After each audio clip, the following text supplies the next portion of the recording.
નમસ્કાર દર્શક મિત્રો, દિલોક સત્તા શોમાં આપનું સ્વાગત છે। હાલ ભારત સહિત વિશ્વભરમાં કોરોના મહામારીએ ફરી એકવાર માથું ઉંચક્યું છે, જેના કારણે ફરી એકવાર ટેન્શનનો માહોલ જોવા મળી રહ્યો છે, જેથી લોકોને પણ આ મહામારી વિશે ચેતવણી આપવામાં આવી રહી છે। જેમાં ગુજરાતમાં પણ ઠેક ઠેકાણે કોરોના વાયરસના કેસ નોંધાઈ રહ્યા છે। ખબર એવી મળી રહી છે કે ભારતમાં કોવિડ-19ના JN1 વેરિયન્ટના કેસ સતત વધી રહ્યા છે। મહારાષ્ટ્ર, ગુજરાત, હરિયાણા, યુપી જેવા રાજ્યોમાં પણ કેસ સામે આવવા લાગ્યા છે, પરંતુ કેરળ, મહારાષ્ટ્ર અને તમિલનાડુમાં સૌથી વધુ કેસ વધી રહ્યા છે। કેરળ સરકારે તો તમામ જિલ્લાઓમાં કડક દેખરેખ અને રેન્ડમ કોવિડ પરીક્ષણ પણ શરૂ કરી નાખ્યું છે, જ્યારે તમિલનાડુ સરકારે જાહેર સ્થળોએ માસ્ક પહેરવાનું ફરજિયાત બનાવી નાખ્યું છે। તો આ સિવાય દિલ્હી, નોઈડામાં પણ કોરોનાના કેસ નોંધાઈ રહ્યા છે।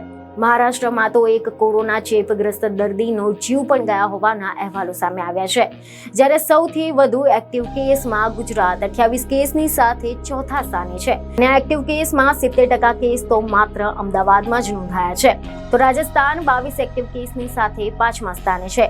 ડિટેલમાં જો આપણે વાત કરીએ તો અહેવાલ એવા મળી રહ્યા છે કે તાજેતરમાં ઉત્તર પ્રદેશના નોઈડામાં એક 55 વર્ષીય મહિલા કોવિડ પોઝિટિવ હોવાથી તેની ઘરે જ આઇસોલેશનમાં રાખવામાં આવી હતી।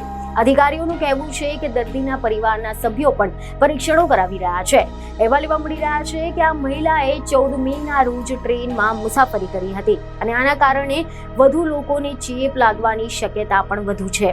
ઉત્તરાખંડમાં પણ 2 કોવિડ પોઝિટિવ દર્દીઓ મળી આવ્યા છે। મે મહિનામાં કેરળમાં સૌથી વધુ 273 કોવિડ કેસ નોંધાયા છે, તો આની સાથે જ 3 વર્ષ પછી દિલ્હીમાં પણ 23 કોરોનાના કેસ નોંધાયા છે, જ્યારે કર્ણાટકની રાજધાની બેંગલુરુમાં 84 વર્ષીય વૃદ્ધનો કોરોનાથી જીવ ગયો છે। અહેવાલ એવા મળી રહ્યા છે કે કર્ણાટકમાં અત્યાર સુધીમાં કોવિડ-19ના 38 નવા કેસ નોંધાયા છે। મહારાષ્ટ્રમાં કોરોનાના કેસ પણ ઝડપથી વધી ગયા છે। આ સંદર્ભમાં શનિવારે રાજ્યમાં કોવિડ-19થી વધુ એક દર્દીનો જીવ ગયો હતો, જ્યારે 8 નવા કેસ નોંધાયા હતા। એટલે કે રિપોર્ટ એવા મળી રહ્યા છે કે શનિવારે મહારાષ્ટ્રના થાણેમાં 8, ઉત્તરાખંડ અને હરિયાણામાં 3, ઉત્તર પ્રદેશના નોઈડા અને કર્ણાટકના બેલગામમાં 1 નવા કેસ નોંધાયા છે। 23 મેના રોજ અમદાવાદમાં 20, યુપીમાં 4, હરિયાણામાં 5 અને બેંગલુરુમાં 9 મહિનાના બાળકને કોરોના પોઝિટિવ મળી આવ્યો હતો અને આ રીતે દેશમાં અત્યાર સુધીમાં કોરોનાના સક્રિય કેસોની સંખ્યા વધીને હવે 351 થઈ ગઈ છે। બીજને ખબર સાથે ફરી મળીશું। ધન્યવાદ।